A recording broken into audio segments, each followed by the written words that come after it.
Assalamualaikum warahmatullahi wabarakatuh. Ila ridho ilahi ta'ala bibarakati suratil fatihah. A'udzubillahi minasyaitonirrajim. Bismillahirrahmanirrahim. Alhamdulillahi rabbil alamin arrahmanir rahim maliki yaumiddin. Iyyaka na'budu wa iyyaka nasta'in. Ihdinas siratal mustaqim, siratal ladzina an'amta 'alaihim ghairil maghdubi 'alaihim waladdallin. Bismillah, alhamdulillah, la haula wala quwwata illa billah. Asyhadu alla ilaha illallah wahdahu la syarikalah wa asyhadu anna sayyidana Muhammadan abduhu wa rasuluhu la nabiyya ba'dah. Allahumma ya muqallibal qulub tsabbit qulubana ala dinik. Allahumma iftah qulubana ka futuhil arifin wa nawwir qulubana bi hidayatil yakin. Alhamdulillah, para ibu, para bapak, nah, ini libur panjang ya. Kemis libur, Jumat libur, Sabtu libur, Ahad libur. Tapi ibu-ibu alhamdulillah ini tidak mengikuti jejak liburan di mana. Nah, liburan kita di masjid saja. Nah, jadi di masjid. Dan mudah-mudahan kita termasuk kelompok rajulun qalbuhu mu'alaqatun bil masjid. Nah, jadi ibu-ibu jangan protes, kok rajulun ya. Artinya sinten mawon di situ, artinya itu sinten mawon, babah lanang babah wedok sami mawon. Sinten mawon sing atine cik tumancep, nah, tumancep tertambat tertanam di masjid, nah, artinya di dalam kebaikan ya. Insya Allah termasuk 9 kelompok yang dapat perlindungan di saat manusia membutuhkan perlindungan di akhirat nanti. Kita teruskan akan malih ya. A'udzubillahi minasyaitonirrajim. Bismillahirrahmanirrahim. Nah, kemarin kita sampai pada ayat iyam saskum korhun fakot masal kaum korhun mislu. Jadi kita ini jangan iri. Ketika kalian wahai orang-orang yang beriman mendapat luka gara-gara berperang, maka orang kafir pun sama, musuh kalian pun sama akan ya mendapat luka juga. Ya, ketika perang Uhud kamu mendapat luka, nah mereka orang-orang kafir pun ketika perang Badar juga mendapatkan kalah. Watil kal ayyamu nudawiluha bainanas. Maka suatu waktu kejadian dan kehancuran itu selalu dipergirirkan di tengah-tengah manusia. Untuk apa itu semua yang harus kita pahami? Waliya'lamallahu alladina amanu wa yattakhidha minkum syuhada. Nah itu supaya kalian tahu orang-orang yang sungguh-sungguh beriman kepada Allah. Nah itu tekad bulat, mati pun ditekadi kan itu.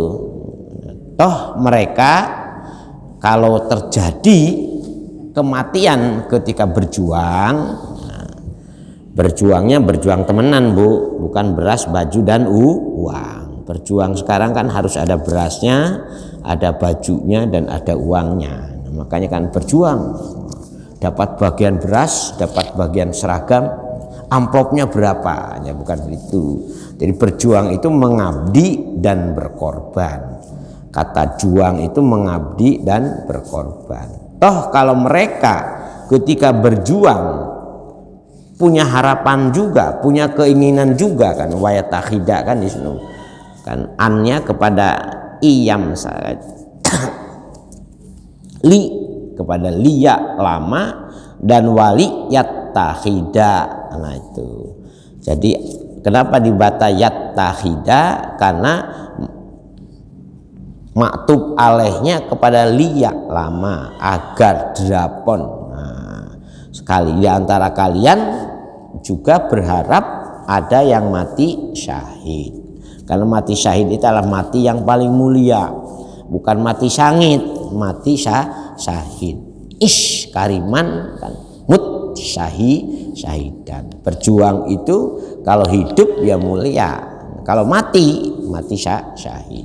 Nah, mati syahid ini ada beberapa kategori, bukan satu kategori syahid dunia akhirat, yaitu orang-orang yang mati di tengah-tengah berkecamuk perang.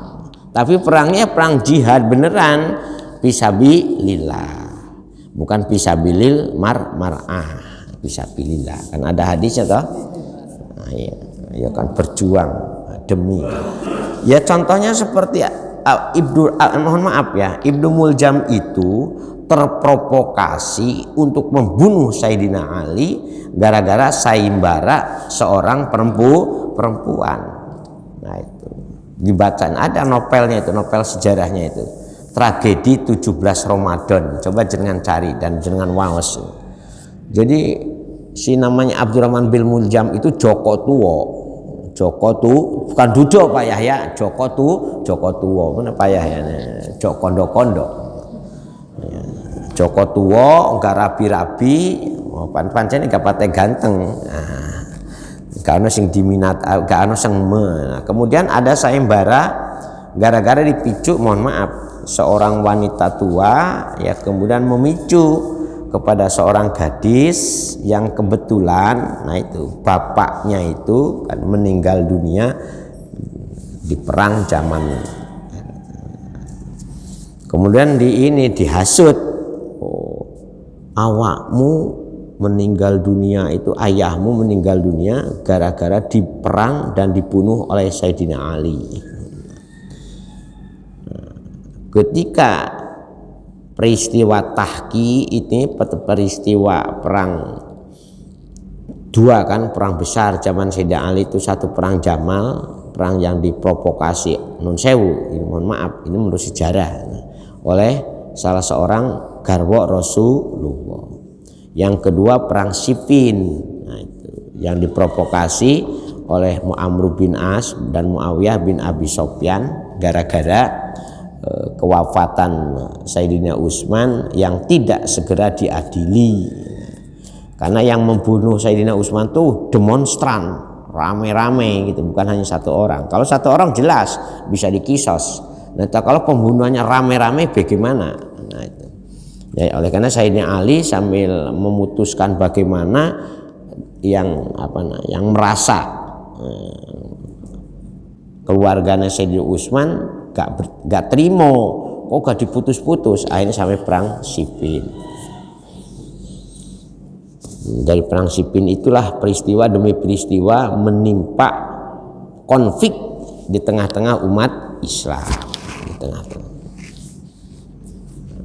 Kemudian dihasut setelah peristiwa Tahkim, wah akhirnya orang-orang yang kucewa, makanya ngawur kadang-kadang orang kecewa itu. Mikirnya ngawur, omongnya ngawur, perbuatan juga ngawur. Nah, makanya kalau panjenengan ketemu dengan orang kecewa, jangan ditanggapi karena mesti ngawur. Nah, itu. Ini bukti sejarah ini ada. Yang sejarah itu terjadi pada zaman para sahabat, dan mereka juga sahabat awalnya itu. Jadi Abdurrahman bin Muljam itu hafal Quran, puasa Senin Kemisnya gak pernah berhenti, sholat dalunya tidak pernah berhenti. Mung Joko Tuwo. Nah, kemudian setelah peristiwa tahkim, peristiwa arbitrase, peristiwa pengadilan, bagaimana cara memutuskan yang ideal ketika terjadi sesama umat Islam berperang. Nah, dari kelompok Sayyidina Ali diwakili oleh Abu Musa al-Asy'ari, orang sudah sepuh, alim, macamnya ahli hukum. Sementara dari kelompok Muawiyah diwakili oleh Amr bin As, politisi ulung licik. Nah, jadi kalau politisi agak licik-licik itu memang kait bene yang ngoten, duduk dalam satu meja, perundingan. karena Abu Musa al-Asy'ari yang sepuh oleh kelompoknya Muawiyah yang diwakili Amr bin As, dipersilakan monggo samenika panjenengan rumiyin sing ngendika. Abu Musa al-Asy'ari membuat ini keputusan untuk mengamankan dan menertibkan keadaan dan kita berdamai atau bermediasi bahasa sekarang supaya objektif. Maka sementara kekhalifahan diopkan dulu, diopkan dulu, tidak dionkan, diopkan. Nah begitu pernyataan Abu Musa al-Asy'ari kados ngoten, langsung dijawab oleh Amr bin As, karena kondisi sekarang sebagaimana dawuh dari Abu Musa al-Asy'ari bahwa kekhalifahan diopkan dulu, maka seketika ini pula kita mengangkat Muawiyah bin Abi Sufyan sebagai khalifah. Langsung keprok kan. Nah, dari sisi politisi licik Amr bin As menang. Nah, makanya muncul kalau kita ini ingin berpolitik, jangan dengan orang-orang yang lurus. Tetapi kalau orang ingin mengadili perkara harus dengan orang-orang yang lurus. Dari situlah muncul kekecewaan. Maka disitulah muncul ada kelompok-kelompok umat Islam. Nah, ada salah satu kelompok namanya Khawarij. Nah, kalau begini caranya, maka umat Islam itu disebabkan oleh 3 orang. 1 Sayyidina Ali, 2 Muawiyah, 3 Amr bin As. Oleh karena itu kita sepakat harus membunuh 3 orang itu. Karena inilah yang menyebabkan biang keroknya kekacauan di tengah-tengah umat itu menurut orang Khawarij. Akhirnya muncul, ketika ada ini, siapa yang akan bertugas membunuh ketiga sahabat senior itu? Nah, muncul seorang nenek menasehati kepada ininya, di samping ada peristiwa ini, kamu juga harus bisa memprovokasi supaya ada orang yang mau, karena mulanya tidak mau.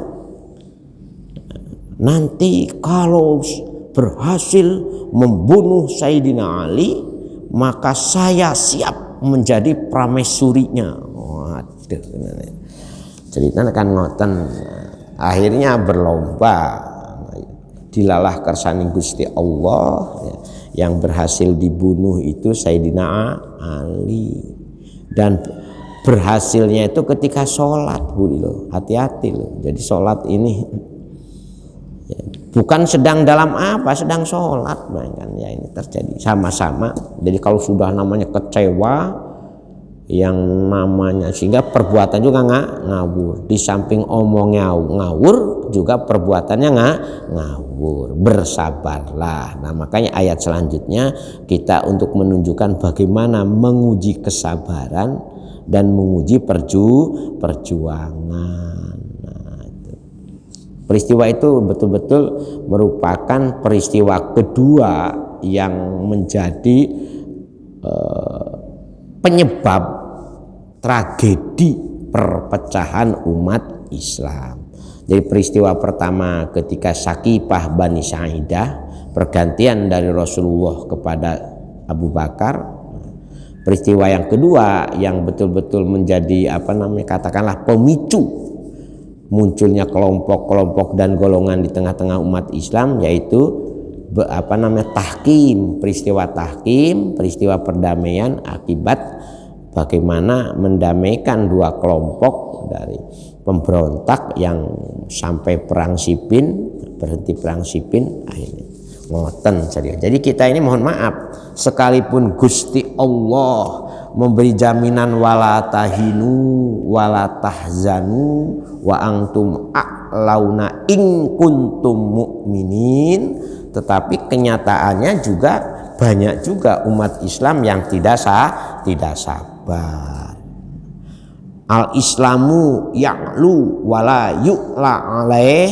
Itu ada hadisnya kan, itu Islam itu adalah agama yang paling unggul dan tidak ada lagi yang melebihi keistimewaan dari ajaran Islam. Tetapi yaitu kata Alp Arslan, seorang pemikir muslim, ketika melihat kenyataan umat Islam terpuruk akibat kekalahan-kekalahan pada Turki Utsmani, ya, yang akhirnya Eropa menguasai seluruh wilayah umat Islam, ya. Itu akhirnya membuat pernyataan al-Islamu mahjubun bil muslimin. Islam ini yang hebat ini ternyata terbelakang gara-gara umat Islamnya.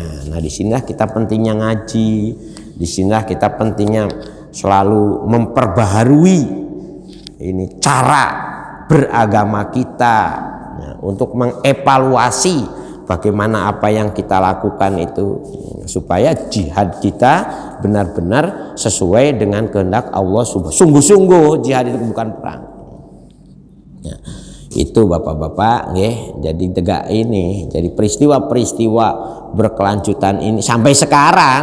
Nah, makanya kita ini berupaya untuk berada di dalam Islam yang sesuai, mudah-mudahan. Karena jadi prediksi atau ramalan dari Rasulullah, satab tariku ummati ala salasin wasab'ina firqatan, bahwa suatu ketika umat Islam itu akan terpecah menjadi 73 kelompok atau golongan. An-najiyatu wahidah, yang dijamin selamat hanya satu dari 73 kelompok golongan itu. Waman najiyatu ya Rasulullah, siapa kelompok yang bakal tetap selamat ya Rasulullah? Rasulullah hanya menjawab, jadi ma'ana alaihi al yauma wa ashabi, ya. Dan itu sudah ditulis oleh ulama di abad di zaman kejayaan umat Islam di abad pertengahan. Ada dua ulama yang peduli untuk memverifikasi kelompok dan golongan mana yang sekiranya tetap di dalam kelompok An-Najiyah. Yang satu Al-Baghdadi, nah, ulama dari Baghdad, yang menulis buku Al-Farqu Bainal Firaq.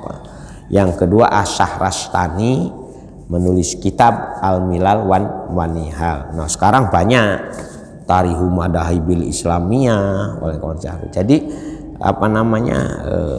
peristiwa-peristiwa tragedi perang Uhud dan perang Badar yang diabadikan dalam Al-Quran, mungkin ada 100 ayat kalau kita total. Bagaimana peristiwa kejadian itu melahirkan kesedihan, melahirkan kesusahan, tapi Gusti Allah tetap menghibur. Kamu jangan susah. Sebab apa? Sebab orang-orang yang mati benar-benar karena membela agama dijamin mati syahid. Minkum syuhada, karena itu mati syahid, mati yang mulia, itu syahid yang pertama. Syahid yang kedua itu adalah syahid akhirat. Syahid akhirat itu banyak ininya, Bu, banyak jenisnya. Ibu yang melahirkan mati pas melahirkan, itu kategorinya juga mati syahid, tapi syahid akhirat. Nah, kalau syahid dunia akhirat ini tidak perlu dimandikan, tidak perlu disolati, langsung dikubur dengan kondisi seperti apa dia meninggal dunia itu. Wallahu ya'lam itu. Nggih, ngoten serius nggih, ini sekilas info.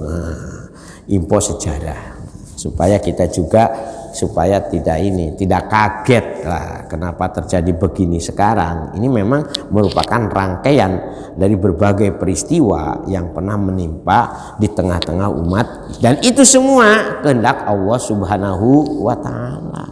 Nah, makanya ayat selanjutnya wal yumahiso dan drapon, membersihkan, mahisa atau menyucikan, bersih akeh. Sinten Allah Gusti Allah, membersihkan siapa? Tetap memberikan kriteria istimewa gitulah. Jadi membersihkan, mengistimewakan, memuliakan itu bisa aja. Seinilah sepadan. Lan drapon bersihake sinten Allah Gusti Allah bersihkan alladina amanu. Nah itu disinilah keistimewaannya orang-orang yang tetap menjaga imannya. Alladina ing tiang-tiang bukan wong karena amanu tiang-tiang singkang sampun podo iman sinten si aladina ayut tahhirahum minadz dzunubi. Tegese Gusti Allah itu kalau kepada orang-orang yang beriman akan membersihkan, akan mensucikan mereka dari perbuatan-perbuatan dosa yang pernah dilakukannya.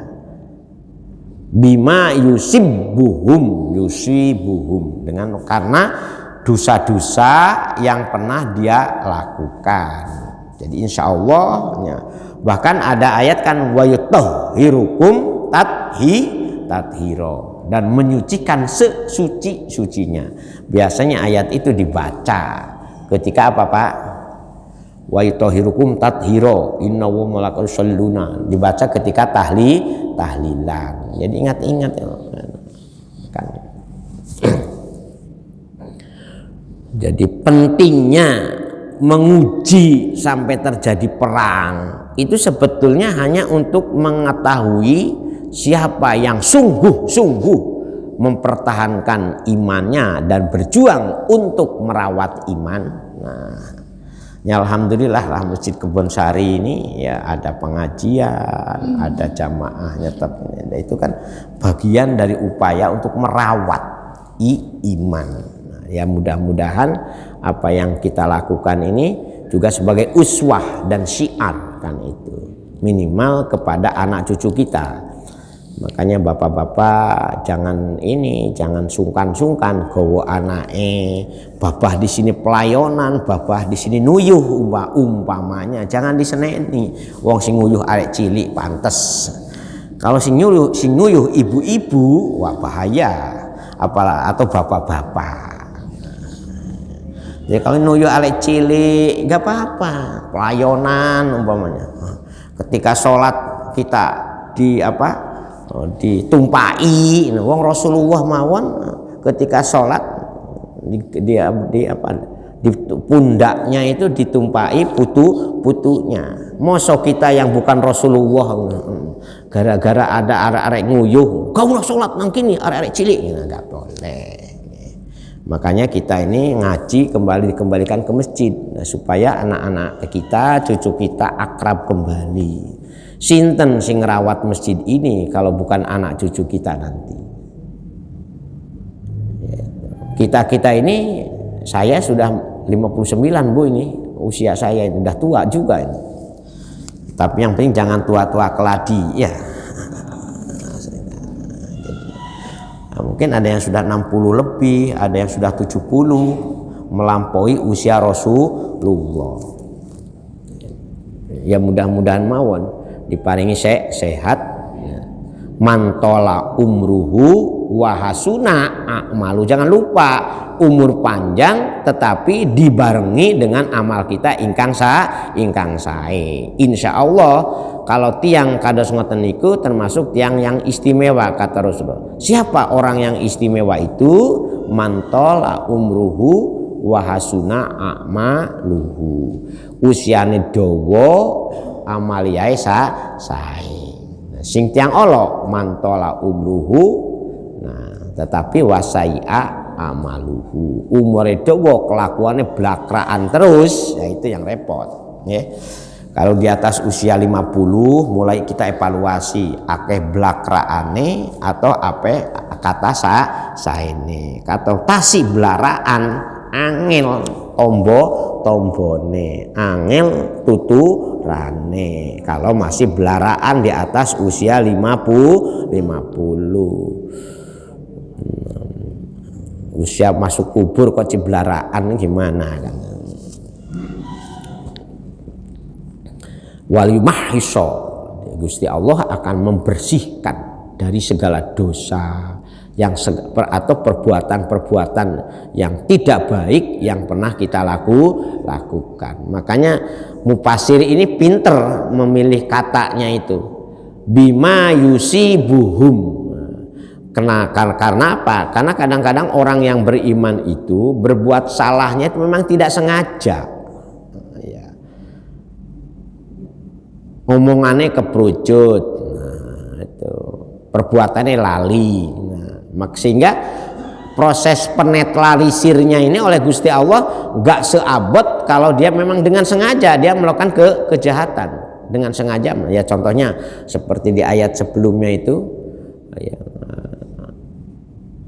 yang dijelaskan oleh hadis, gara-gara penjaga toko yang terpincut karena pembelinya masih muda cantik, kena digudok. Kalau nggak kena digudok, ya akhirnya dipegang, diambung. Nah itu karena katakanlah karena lalai, ada unsur lalainya, ada unsur lupanya gitu loh.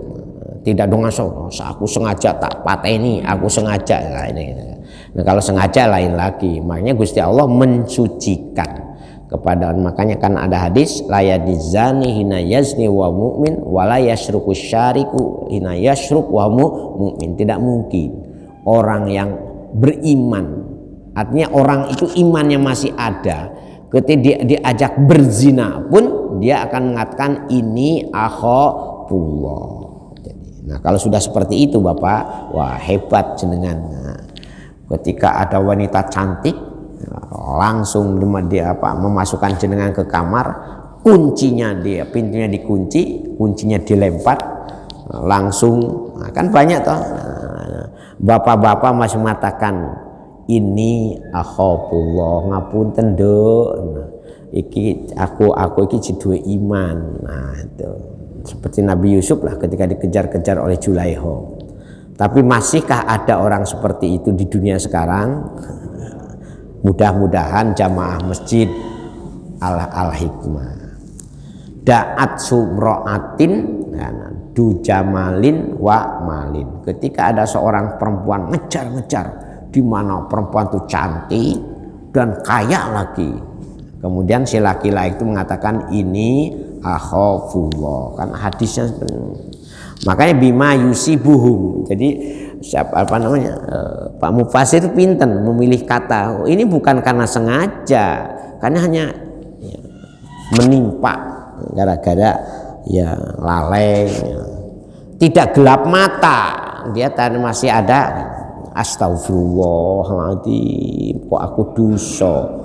Makanya langsung lapor. Si laki-laki tadi lapor ke Rasul, kula niki kadung berbuat. Sudah, jangan khawatir, Gusti Allah masih tetap akan mengampuni awakmu. Saya ingin ae cepet wudu, terus kamu sholat 2 rakaat, sholat taubat. Makanya muncullah istilah sholat taubat. Kalau kamu terus jaluk sepuro, makanya dosa itu dibedakan ada 2 kategori. 1 dosa langsung dengan Gusti Allah, dan 2 dosa yang melibatkan sesama manusia. Dosa yang melibatkan sesama manusia inilah yang abot diampuni oleh Gusti Allah, karena harus menunggu pemaafan dari orang yang dizolimi. Wayam hakul kafirin, dan Gusti Allah yam hakko. Kenapa dia yam hakko? Karena wali mahiso, wali yam hakko gitu. Ada li-nya. Li-nya itu termasuk amil nawasib. Jadi ada dalam kata sambung dalam bahasa Arab itu ada istilah amil. Ada amil jawazim, amil nawasib. Nah, amil-amil yang menjadikan fi'il mudhari yang tadinya dibaca domah menjadi baca nasab. Alamat nasabnya apa? Fathah. Karena fi'il mudhari yang itu dalam ilmu nahwunya, Bu. Ya, sambil ngingat-ngingat sedikit lah. Wayam haqqo. Jadi waliyam haqqo, bukan yam haqqu, walaupun tidak ada li-nya. karena ada wawunya, ada wawu atap, waliyam haqqo. Jadi kalau untuk mengartikannya waliyam haqqo al kafirina. Ya, yang yamhaqonya siapa? Allahu Gusti Allah. Limahhiso sinten Gusti Allah. Wa yamhaqolan ngancuraken, ngerusakaken, yuhlika menghancurkan. Yamhaqo itu artinya ya yamhaqo. Itu. Di sini kenapa dibaca yamhaqo, yaitu tadi supaya mengartikannya sesuai dengan waliyumahhiso lan drapon. Menghancurkan sinten Gusti Allah. Nah itu failnya kepada Allahu, pelakunya Gusti Allah ya. Al kafirina sebagai maf'ulnya, objeknya yaitu tiang-tiang kafir. Gusti Allah itu akan tetap memaafkan, membersihkan orang-orang yang beriman dari, artinya memaafkan itu maksudnya Bu. Gusti Allah akan memaafkan orang-orang yang beriman dari dosa-dosa mereka, tetapi sedikit pun Gusti Allah tidak akan memberi toleransi atau pemaafan, bahkan akan menghancurkan orang-orang kafir. Ngoten jelas nggih. Itu satu ayat pendek. Ayat selanjutnya ini.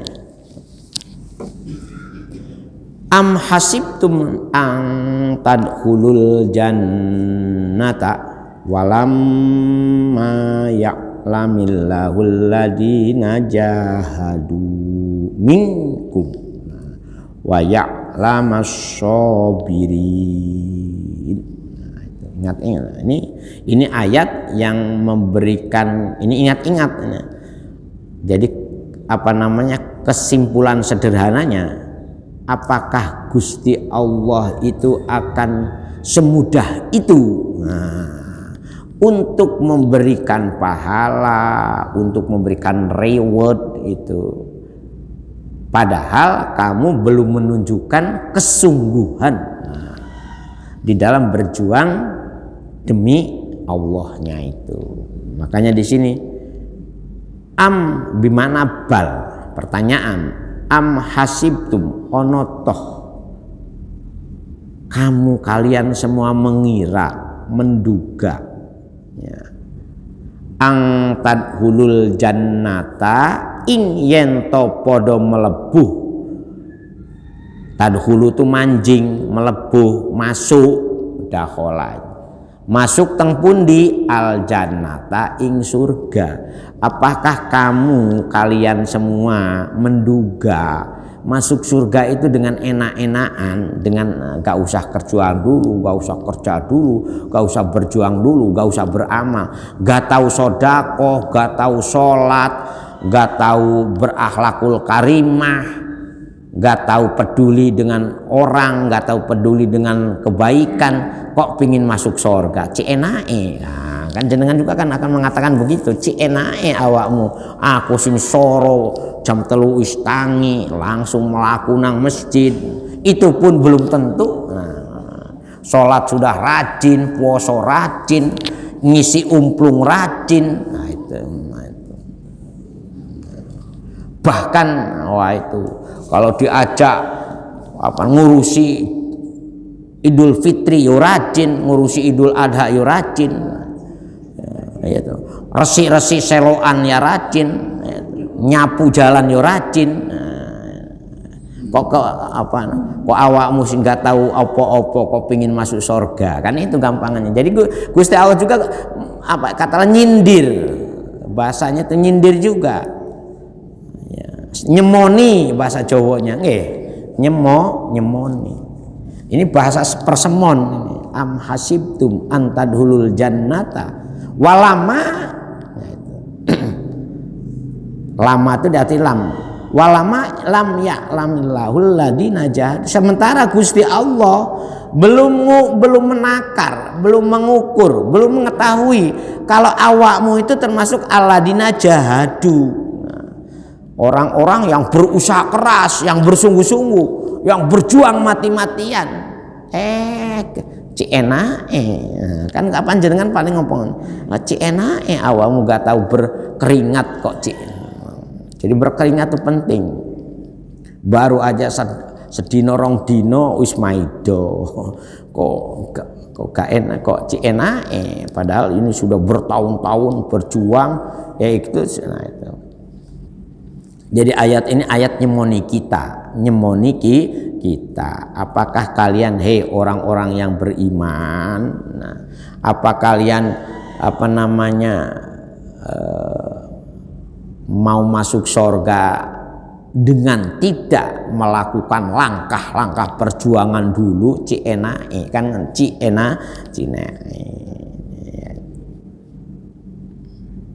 wayak lamas sabirin. Nah, jadi dua kunci. Jadi ternyata yang sudah berjuang pun bukan berarti sudah selesai kalau tidak Gusti Allah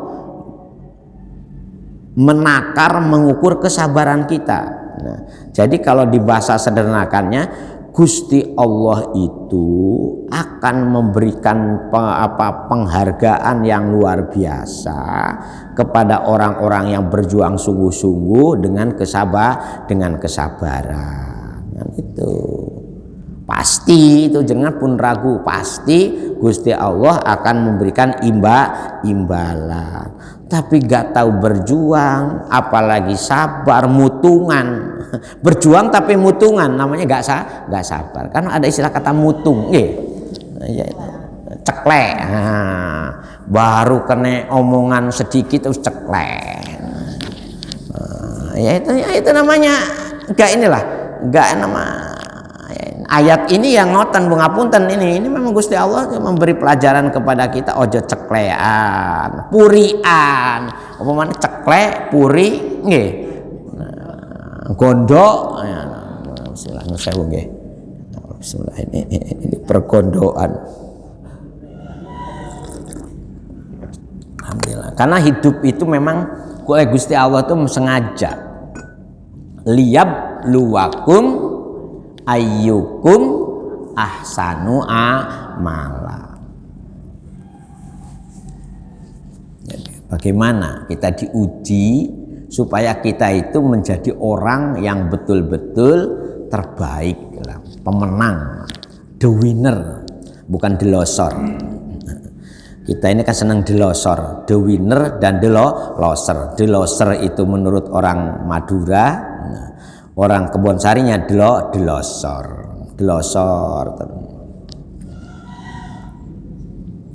The winner, jadi pemenang ya Bu ya.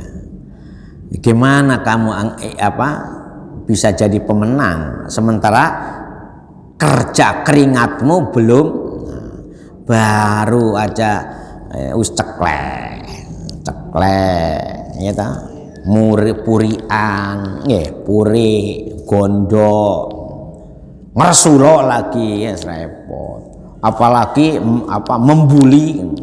Waduh, ternyata ya memang di mana-mana berjuang tuh ya harus ada ujiannya ya, sebab imbalannya nanti istimewa. Makanya berjuang dan sabar itu harus menjadi, dan angel Bu, dipraktekkan tuh angil. Makanya Gusti Allah ini nyemoni kita, apakah kamu ingin masuk surga gratisan? Nah, tidak ada makan siang yang gratis ya. Mesti ada udang di balik rempeyek. Nah, ya, makan dengan pecel pagi-pagi ya, udang di balik rempeyek, makan dengan pecel, nasi pecel. Ngoten Pak nggih, makanya jangan mudah ceklek. Gini aja kok ceklek, gondo, puri.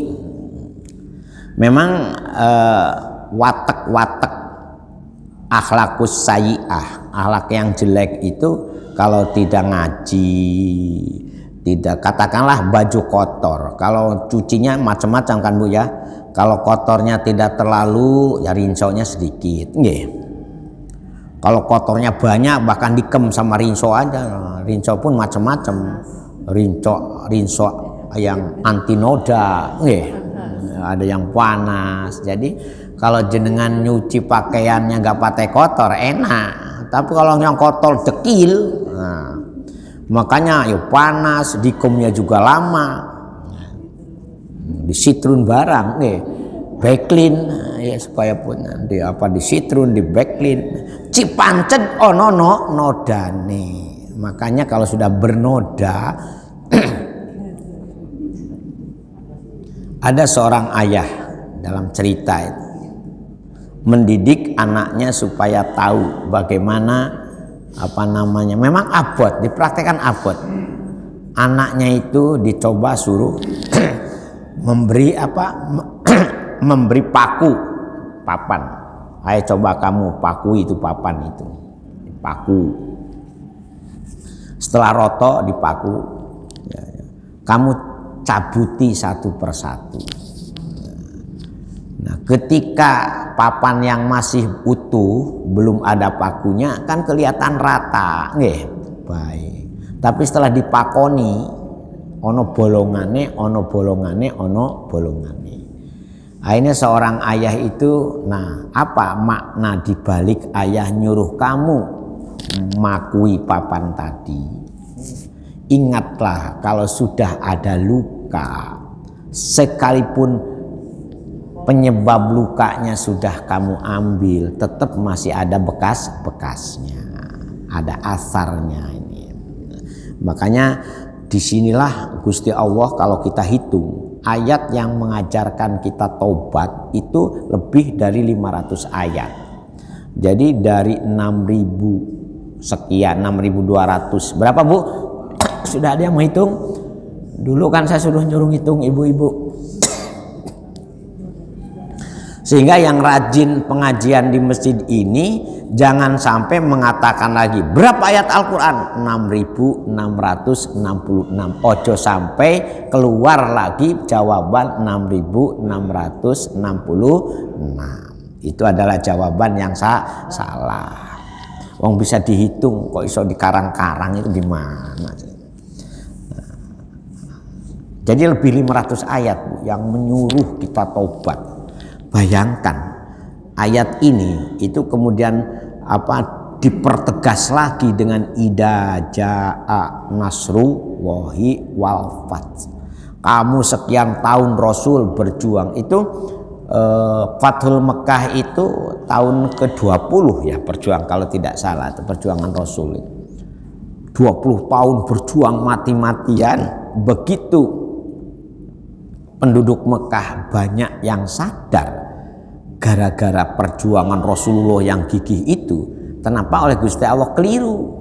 Kalau apa yang kamu lakukan ini sebagai bukti keberhasilan kamu mengislamkan orang Mekah. Tapi keislaman orang Mekah itu disebabkan oleh ja'a nasrullah. Nah itu. Karena datangnya pertolongan Gusti Allah. Walaupun sudah seperti itu, supaya kita ini tidak jemowo, tidak membusungkan dada. Ketika setelah idajaan wal fat wa ra'aitan nas yadkhuluna fi dinillahi afwaja, apa terusannya? Fasabbih bihamdi rabbika wastaghfiru. Tetap kamu jangan lupa memahasucikan Gusti Allah dan kamu selalu mohon ampunan. Makanya bapak-bapak yang berjuangnya ngurusi masjid sudah puluhan tahun, jangan merasa bahwa saya sudah banyak investasi. Tetap harus banyak istighfar. Begitu juga yang ceklek-ceklek, cepet tobat. Nah, itu nyambung kembali. Sebab perjuangan ini kata Gusti Allah, awakmu pengen mlebu surga kok belum memperlihatkan atau belum dinilai oleh Gusti Allah sebagai orang yang sungguh-sungguh dan orang yang bersabar. Jadi ngoten Pak nggih, am hasibtum ang tadkhulul jannata walamma ya'lamillahul ladina. Lama itu artinya tidak. Apakah kamu ingin mengira bahwa masuk surga yaitu tadi? Apakah kamu mengira ada yang ngajak makan siang itu gratisan? Mesti ada, yaitu ada. Jadi Gusti Allah juga begitu. Jangan sampai kita ini, artinya Gusti Allah tetap adil, tidak akan memberi peluang kepada orang dengan zalim untuk, walaupun menurut para ulama tasawuf ya, surga dan neraka itu karena kasih sayang Allah Subhanahu wa ta'ala. Tapi keadilan Gusti Allah, makanya ada kelompok umat Islam yang mempertahankan ideologi keadilan sebagai bagian dari kekokohan iman seseorang, yaitu orang Mu'tazilah itu. Jadi tauhid, al-adil, al-manzilah bainal manzilatain. Nah itu gak mungkin buat Gusti Allah zalim, itu gak mungkin. Makanya sekecil apapun apa yang kita lakukan oleh Gusti Allah ada nilainya. Pamayak misqala dzarratin khairan yara wa mayak misqala dzarratin syarran yara. Dalam bahasa Jawanya itu apa? Ngoten Pak nggih. Monggo Pak kalau ada yang mau komentar.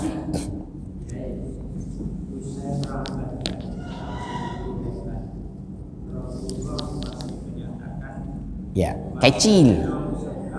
Ya.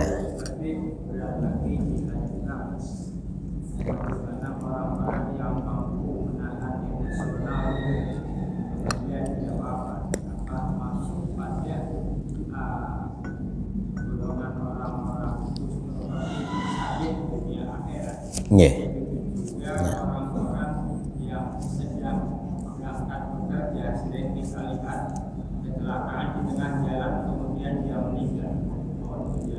Ya, jadi memang ini Bapak, ya makanya tadi syahid itu ada, kalau memang syahidnya di medan laga perang, memang kata saya.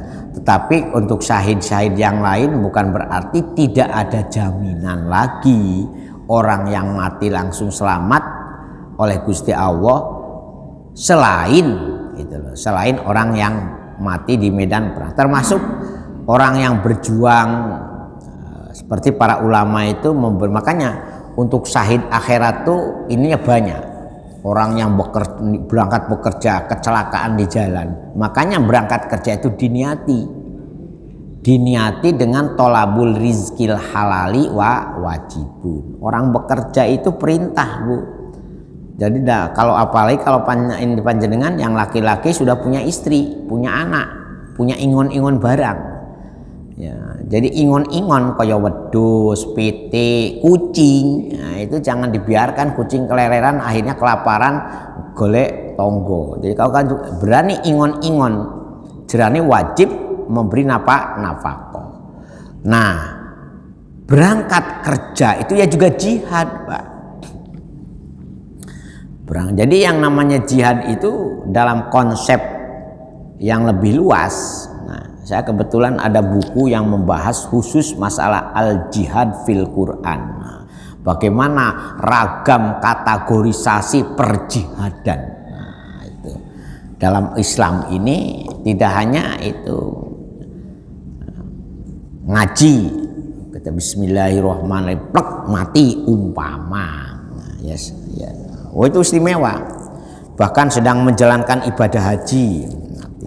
Jadi nah, oleh karena itu perlu kita ini ngelmu despundi semua kematian itu dinilai husnul khotimah. Sebab kalau kematian dinilai husnul khotimah itu sama matinya itu dengan orang yang jihad fisabilillah, sama dengan kal ambiya wal mursalin, seperti bagaimana wafatnya para nabi. Jadi alladzina an'amta alaihim. Nah, di akhir surat Al-Baqarah itu kan surat Al-Fatihah kan, ihdinas siratal mustaqim siratal ladzina an'amta alaihim. Kategorinya orang-orang yang angsal nikmat saking Gusti Allah. Memang yang paling berat lagi jihadun nafs. Makanya Imam Ghazali kalau dalam masalah ini mesti kita harus yakin betul ulama sekelas Imam Ghazali memberi guideline memberi semacam bimbingan bagaimana tazkiyatul nafas itu supaya jihad hati dalam mengendalikan. Dalam surat sebelumnya apa Bu ayatnya Bu? Wasari'u ila maghfiratim wa jannatin arduhas sam uidat lil alladina yunfikuna fis-sara wal kadiminal ghaido. Nah, yang paling berat itu di situ Pak. Jihad yang paling berat adalah wal kadimina ghaido. Wal afina anina, berat semua itu. Ceklek wong gara-gara ngene wis ceklek kok pengin dianggap orang yang oleh karena itu monggo perjihadan ini nanti kita openi pemahamannya secara baik supaya kita tidak terjerumus kepada orang-orang yang ini yang memprovokasi jihad itu harus mati secara fisik, mati sehingga bom bunuh diri, nyerang. Nah, itu pemahaman-pemahaman yang menyalahgunakan. Insya Allah kalau belajarnya tuntas, ngajinya tuntas, kita akan bisa memahami secara baik Pak. Ya mudah-mudahan kita semua termasuk kategori tiang-tiang waladina jahadu fina lanah dianahum subuh lana wa inna wala ma'al muhsinin. Al-Fatihah. Ya kana ya kana alhamdulillah min hamdan na'imin hamdan syakirin hamdan yu'afini ama wa mazida ya rabbana kalham kama yanbaghi li jalali wajhika wa adi Muhammad salatan tunjina bijan wal wal afat wa taqliya bijan al hajat wa tutahhiruna biha min jami'is sayyi'at wa salawatu min jami'il khairat wa ya muqallibal qulub sabit Allahumma innaka ta'lamu sirri wa alaniyati faqul maqduh di hajatina waqdi hajat waqtini su'alana fa innaka ta'lamu ma fi nafsi fid dini wad dunya akhirati innaka ala kulli syai'in ahlan wa laulana wa talamidana min ahlil ilmi wa ahlil khair wa la taj'al azwajina wad durriyatina qurrata ayun waj'alna lil muttaqin wa fil akhirati hasanah wa qina azabana subhana rabbika rabbil izzati amma yasifun wa salamun alal mursalin walhamdulillahi rabb. Sekurang dan ilmu Abu Pangten ihdinas siratal mustaqim. Assalamualaikum warahmatullahi wabarakatuh. Astaghfirullah rabbal baraya